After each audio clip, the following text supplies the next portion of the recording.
మీ మనస్సు అదృశ్యమైపోయినప్పుడు మాత్రమే మీకు సంతోషం, సుఖం ఉంటుంది. శరీరం దృష్టి ఉంది అంటే, మనసు పనిచేసింది అంటే సుఖం అనేది నీకు ఎట్టి పరిస్థితుల్లో రాదు. మనసుకు తెలియదు. సుఖము, ఆనందం అనేటువంటిది మనసుకు తెలియదు. అందువల్ల ఏం చేస్తున్నాడు, ప్రపంచంలో వెతుకుతున్నాడు. నువ్వు ఎన్ని జన్మలు ప్రపంచంలో ఎక్కడ తిరిగినా ఏం చేసినా శాశ్వతమైనటువంటి సుఖం అనేటువంటిది ఎన్ని జన్మలు ఎత్తినా మనిషికి రాదు. అన్ని క్షణాల మీదనే వస్తాయి, మారిపోతుంది. ఆ క్షణాల కోసం మన జీవితం అంతా వేస్ట్. అంటే కొన్ని క్షణాలు సుఖంగా ఉండవు నువ్వు, మిగతా జీవితం అంతా కోరికలు, ఏదో కావాలా, అది ఉంది, అది అక్కడికి పోవాలా, ఇక్కడికి పోవాలా, అది చూడాలా, ఇది చూడాలా, అది లేకపోతే నేనట్లా బ్రతకాలా, అది కావాలా, ఇది కావాలా. ఇవన్నీ మనస్సు ఆడేటువంటి నాటకం. దేంతో నీకు రాదు సుఖం, లేదు కూడా, రైతుల్లో సుఖమే లేదు. ఇంకా శరీరం తీసుకుందాం. శరీరం దీన్ని ఇడిచిపెడతాండో నువ్వు, దీన్ని ఇడిచిపెట్టి నీ దాకు తినబోతాండో, ఇది మట్టిలో కలిసిపోతుంది, ఇది పోయింది. ఇక లోపల ఏముంది మనకు తెలియదు. కానీ ఇప్పుడు నీ కొడుకు ఉన్నాడు, నీ భార్య ఉంది, నీ బంధువులు ఉంటారు. కన్ను మూసుకో. నీ భార్య, నీ కొడుకు, నీ బంధువులు, నీకు సంబంధించినటువన్నీ నీ లోపల కనపడతాయి. ఇవన్నీ నీ లోపలికి దూరినాయా? ఎట్లా దూరినాయి లోపలికి? మరి లోపల ఉన్నాయి, లోపల ఎట్లున్నాయి? పిల్లవాడు బయటనే ఉంటే నీకెందుకు బాధ అంటే, పిల్లవానికి దెబ్బ తగిలింది, ఏడుస్తున్నాడు అంటే ఆ పిల్లవాడు నీ లోపలికి వచ్చేసినాడు, నీ మనసులో ఉన్నాడు. నీ మనసులో ఉన్నాడు కాబట్టి నీ మనసులో నా కొడుకు అన్నప్పుడు, వానికి దెబ్బ తగిలినప్పుడు నువ్వు బాధపడుతున్నావు. వాడు బయట ఉన్నాడు, నీకు లోపల బాధ కలుగుతుంది, చూస్తాను నీకు బాధ కలుగుతుంది. వాడు అక్కడ ఉంటే నీకెందుకు బాధ అని అంటే, బయట లేడు. అందువలన ప్రపంచమంతా నీ లోపల ఉంది. నీ లోపల ఉంది కాబట్టి నీకు బాధ, కష్టము, భయము అన్నీ వస్తున్నాయి. వాస్తవంగా లోపల ఏవైనా ఉన్నాయా?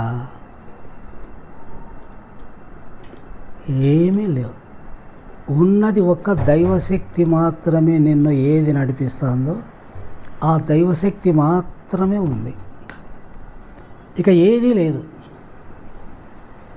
కాబట్టి ఇప్పుడు మనకు శాశ్వతమైనటువంటి సుఖము, శాశ్వతంగా ఉంటుంది. ఇది ఆనందము, శాంతి, ఇవి శాశ్వతంగా నీలో ఉంటాయి. అంటే అది మనస్సులో, శరీరంలో లేవు. నిన్ను ఏదైతే నడిపిస్తుందో ఆ శక్తి, అంటే శరీరము గాఢంగా నిద్రపోయినప్పుడు శరీరం మాయమైపోయింది, నీ మనస్సు మాయమైపోయింది. గురకబెట్టి నిద్రపోతాండవు నువ్వు, అప్పుడు శరీరం మాయమైపోయింది, మనస్సు మాయమైపోయింది. నువ్వు ఎక్కడుండవు, నీకేం కావాలా? ప్రపంచం లేదు, నాది అన్నది ఏది లేదు, నీ సంసారం లేదు, నీ జీవితం లేదు, ఏది లేదు, అన్నీ మాయమైపోయినాయి. ఎక్కడికి పోయినాయి అని అంటే, ఏ దివ్యశక్తిలో నుంచి అయితే మన మనసు పుట్టిందో ఆ దివ్యశక్తిలో అది కలిసిపోయింది గాఢంగా నిద్రపోయినప్పుడు. అందుకోసమే మనకు మనసుతో మనం ఎక్కడెక్కడో ఏమేమో వెతికినాం, ఏదేదో కావాలంటాను. కానీ లోపల గాఢంగా నిద్రపోయినప్పుడు మన మనసు భగవంతునిలో ఐక్యమవుతుంది. కాబట్టి గాఢ నిద్రలో ప్రతి ఒక్కరికి కూడాను హాయిగా ఉంటుంది, శాంతిగా ఉంటుంది, ఏ సమస్యలు లేవు, నువ్వు ఏ ప్రయత్నం చేయలేవు. మరి బయట ఇంత ప్రయత్నం చేస్తాండో సుఖం కావాలని కష్టపడతాండో, అది కావాలా ఇది కావాలా, నాకు టీవీ ఉంటే బాగుంటుంది, నేను బాగా ఉంటాను, నాకు వాహనం ఉంటే బాగుంటుంది, కారు నాకు మంచిది కాదు, ఇది లగ్జరీ కారు కావాలా, అది ఉంటేనే నేను సుఖపడతాను. దాంట్లో ఉందే తెచ్చి దాన్ని చూసినావు, దాన్ని ఎక్కినావు, నడిపినావు, అయిపోయింది దాని కథ. మళ్ళా సమస్య. ఎందుకు సమస్య? మోడల్ బాగలేదు, కలర్ బాగలేదు, సీట్లు సరిగ్గా లేవు, ఏదో ఒకటి. కాబట్టి ఏదైనా అంతే, సుఖమని వస్తుంది, మళ్ళీ సమస్యలు వెంటాడతాయి. ఇంకా సమస్య లేను సుఖం ఎక్కడా లేదండి. కాబట్టి ఇక్కడ ఏంటంటే ఈ శరీరానికి మనస్సుకు సంబంధం లేకుండా ఆ శక్తి, మనలో శక్తి ఏదైతే పనిచేస్తూ ఉందో ఇక్కడ ఆ శక్తి తరంగాలు రమణాసనంలో కానీ గిరి ప్రదక్షిణ చేసేటప్పుడు కానీ ఆ వైబ్రేషన్స్, శక్తి తరంగాలు అనేటువంటివి మన లోపల ప్రవేశిస్తాయి. అవి శరీరాన్ని, మనస్సును ఛేదించుకొని అంతర్ముఖంలో నిన్ను ఏ శక్తి అయితే నడిపిస్తుందో దాన్ని అది జన్మ పరంపరలుగా కూడాను దానికి అవకాశమే లేకుండా ఈ శరీరము, మనస్సే స్వతంత్రత తీసుకొని ఇదే చెలరేగుతుంది, ఇదే నిజం అంటుంది, ఇదే ముఖ్యం అనుకుంటాను, ఇదే జీవితం అనుకుంటాను. కానీ అది లేకపోతే జీవితం ఉందే. కాబట్టి ఇక్కడికి వచ్చినప్పుడు ఏమవుతుందంటే అక్కడ టచ్ అవుతుంది, అది దివ్యశక్తి టచ్ అయితే ఇక మీరు రమణాసనంలో ఉన్నంత వరకు, గిరి ప్రదక్షిణ చేస్తున్నంత వరకు, ఈ క్షేత్రంలో ఉన్నంత వరకు మీకు ఎన్ని కష్టాలున్నా, ఎంత మానసిక ఒత్తిడి ఉన్నా, ఎంత గందరగోళంగా ఉన్నా అన్నీ కూడాను నీలో ప్రవేశించకుండా నీవు నెమ్మదిగా ఉంటావు. ఇక్కడ ఉన్నంత వరకు నువ్వు నెమ్మదిగా ఉంటావు. ఈ స్థలం విడిచిపెట్టి వెళ్ళిపో, అన్నీ వచ్చి కూర్చుంటాయి లోపలికి. అంటే నీ గొప్పతనం ఏం లేదు. ఈ రమణ మహర్షి యొక్క శక్తి తరంగాలు, అరుణాచలేశ్వరుని యొక్క శక్తి తరంగాలు అనేటువంటివి ఇక్కడ నిరంతరం ప్రతి ఒక్కరిలో ప్రవేశిస్తున్నాయి. ఈ ప్రవేశించడంలో మనసు కాస్త పవిత్రమై మంచి హృదయం కలిగి ఉంటే వానిలో ఎక్కువ శక్తి ప్రవేశిస్తుంది. అంటే ఉదాహరణకి ఒక నదికి వెళ్ళినాం, గ్లాస్ తీసుకపోతే గ్లాస్ నిండుకు నీళ్ళు తీసుకొచ్చుకుంటాం, బాటిల్ తీసుకుపోతే బాటిల్, బిందె తీసుకుపోతే బిందె. నువ్వు ఏది తీసుకుపోతావు, నీళ్ళ ట్యాంక్ తీసుకుపోతే ట్యాంక్ నిండుకి తెచ్చుకుంటావు. అదేవిధంగా మనలో ఎంతవరకు మంచితనం ఉంది, ఎంతవరకు భగవంతుని నమ్మినాము, ఎంతవరకు మన హృదయంలో అనేటువంటిది కరుణ, దయ, ప్రేమ, శాంతి అనేటివి ఎంతవరకు ఉన్నాయో నీ అర్హతను బట్టి నీలో ఎంత శక్తి ప్రవేశించాలనో నీ అర్హతలకు తగినట్లు శక్తి ప్రవేశిస్తుంది. అది నీలో శాశ్వతంగా నిలుస్తుంది. అది నీకు తెలియదు. ఇక్కడికి వచ్చిన వాడు వృధాగా బయటికి వెళ్ళడానికి అవకాశమే లేదు. ఖచ్చితంగా మారుతాడు, ఖచ్చితంగా మనిషి మారిపోతాడు. ఆ మారిపోవడం అనేటువంటిది ఏదో బీదవాడు షాకారు అవుతాడునో, లేనివి అన్నీ నేను రాజునైతా, ఎమ్మెల్యేనైతా, నా ధనవంతునైతా, అవి కాదండి. అవన్నీ మన కర్మను బట్టి వస్తాయి. మారడం అంటే నీలో ఉండేటువంటి ఆశలు, కోరికలు, దుర్మార్గము, చెడ్డలవాట్లు ఇవి ఉంటాయి చూడండి. నీకు అశాంతిని కలిగించేటువంటి మనస్తత్వం ఉంటుందే, వాటి మీద ఇది పనిచేస్తుంది. వాటిని నిదానంగా తీసేస్తా పోతుంది. ఏది చెడ్డదో ఎవరికి తెలియదు. అందరూ మంచివాళ్ళే అనుకుంటుంటారు. కానీ భగవంతుని దృష్టిలో నీవు మంచోనివే అయితే దివ్యత్వం నీకెందుకు రాలే?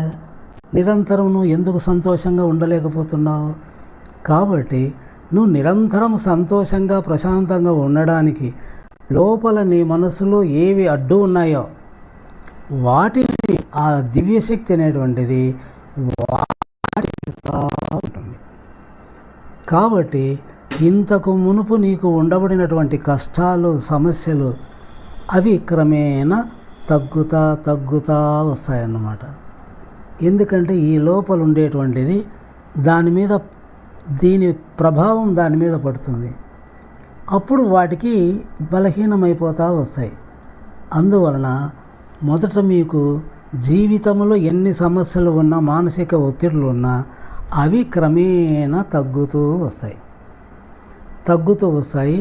మీ లోపల నెమ్మదిగా హాయిగా ప్రశాంతంగా సుఖంగా సంతోషంగా ఉండేది ప్రారంభమవుతా పోతుంది. ఎందుకంటే ఆ సంతోషము శాంతి అనేటువంటిది మనస్సుకు సంబంధించింది కాదు. మనసుతో నువ్వు సంతోషాన్ని తెచ్చుకో, మనసుతో నువ్వు ప్రశాంతంగా ఉండు, సాధ్యం కాదు. అది నీ లోపల పని చేసినప్పుడు మాత్రమే నీకు శాంతి సంతోషం ఉంటుంది. మనసుతో మాత్రం ఏది రాదు. చెడు అలవాట్లు వస్తాయి, చెడు ఆలోచనలు వస్తాయి, చెడు ప్రవర్తన వస్తుంది.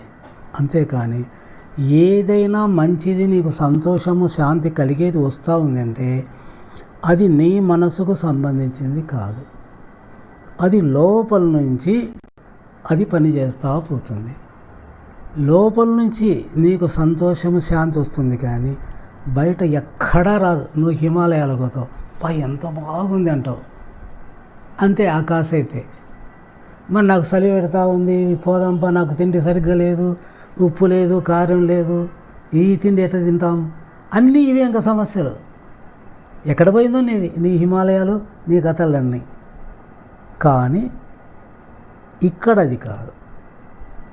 అంటే ఉదాహరణ, కొండంత దూది ఉంది, ఘోరంత నిపురవబడింది. ఏమవుతుంది? క్రమేణా కొండంత దూది కాలిపోయేంత వరకు నిప్ప ఆగదు. ఆ విధంగా నీలో ఇక్కడికి వచ్చారు కాబట్టి మీలో ఒక నిపురవ పడుతుంది. అది నిదానంగా పెరుగుతూ పోతుంది. అయితే మీరు ఏం చేయాలంటే, నిపురవ అన్నప్పుడు గాలి తోడైందంటే తొందరగా కాలిపోతుంది.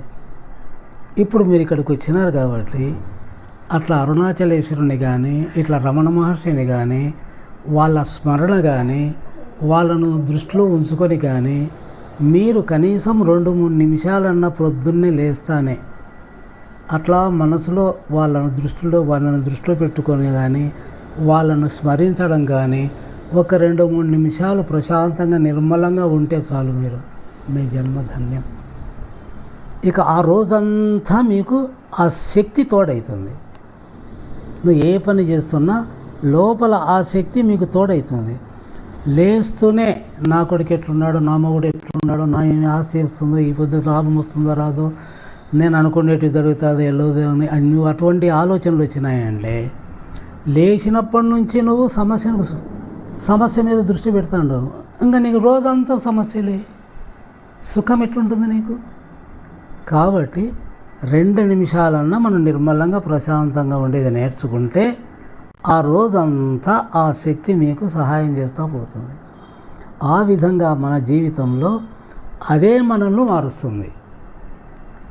ఏం చేయాల్సిన పనిలే, దాని మీద దృష్టి పెట్టంతే. దృష్టి పెట్టడం అంటే నిర్మలంగా నువ్వు ఏ పని చేస్తున్నా, ఎక్కడ ఉన్నా నిర్మలంగా ఉండి చేసుకో. నిర్మలంగా ఉండడము అంటే నువ్వు దేవుణ్ణి నమ్మడము, దేవుని యొక్క సహాయము నీలో ఉండడము ఆటోమేటిక్గా జరుగుతుంది. నిర్మలంగా చేసుకో. ఏ పని చేసినా, మాట్లాడినా, ఏ పని చేస్తున్నా, ఎక్కడున్నా మనసు నిర్మలంగా పెట్టుకోండి. ఇక లోపల దానికి మనం ఎక్కువ అవకాశం ఇచ్చినట్లు అవుతుంది. క్రమేణా అది పెరుగుతుంది. ఇప్పుడు మీరు వచ్చినారు మొదటిసారి అంటున్నారు, ఖచ్చితంగా మళ్ళీ మీరు వస్తారు. ఎందుకు వస్తారంటే ఇష్టమని కాదు, లోపల అది మిమ్మల్ని లాగుతుంది అన్నమాట. ఇప్పుడు ఏదైతే మీలో ప్రవేశించిందో అది ఊరుకోదు, అది పెంచుకునేకి ప్రయత్నం చేస్తుంది. కాబట్టి మళ్ళా మిమ్మల్ని లాగుతుంది. ఏనాడో ఒకనాడు తప్పకుండా మీరు వచ్చే తీరుతారు. మీరు వచ్చే కొద్దీ బాగుపడతా పోతారు. వృధా అంటూ జరగదు. అంటే నేనేదో పెద్ద షాకర్ని అవుతాను అనుకున్న కోరికలన్నీ నెరవేర్తారని మాత్రం అనుకోవద్దండి. మీరు ఎన్ని కష్టాలు వచ్చినా ఎన్ని బాధలు వచ్చినా కూడా మిమ్మల్ని ఏమీ చేయని స్థితి వస్తుంది. మనకు కావాల్సింది అదే కదా. ఎంత ఉన్నా నీకు బాధ భయం ఉన్నప్పుడు అదేం చేసుకోవాలా? నువ్వు కీర్తిని ధనాన్ని నువ్వు ఏం చేసుకుంటావు? ఏం ప్రయోజనం లేదు. కాబట్టి మనకు ఏవి అంటని స్థితి. ఇప్పుడు ఇష్టము అయిష్టము, లాభము నష్టము, మంచి చెడు, ప్రేమ ద్వేషము, ఇవి ఉన్నాయన్నమాట ప్రతి మనిషికి. వీటి ప్రభావం తగ్గిపోతూ వస్తుంది. ఇష్టమున్నా అట్లే ఉంటావు, అయిష్టమైనా అట్లే ఉంటావు. దీనికి పొంగిపోవు, దానికి కృంగిపోవు. బ్యాలెన్స్గా ఉంటుంది లోపల. ఆ బ్యాలెన్స్ అనేటువంటిది నీ మనస్సుకు సంబంధించింది కాదు. నీ మనస్సు అటన్నా మొగ్గుతుంది, ఇటన్నా మొగ్గుతుంది. బ్యాలెన్స్గా ఉండేకి మనసుకు ఎట్టి పరిస్థితిలో ఛాన్స్ లేదు. కాబట్టి మనలో ఇక్కడ ఉన్నంత వరకు హాయిగా ఉంటుంది. మీలో శక్తి పనిచేస్తూ ఉంటుంది. అది ఏదో కాదు, ఏందో అని మనం అనుకోవచ్చు. కాదు, అది మనలోనే ఉంది. ఆ ప్రేరేపణ జరిగింటుంది.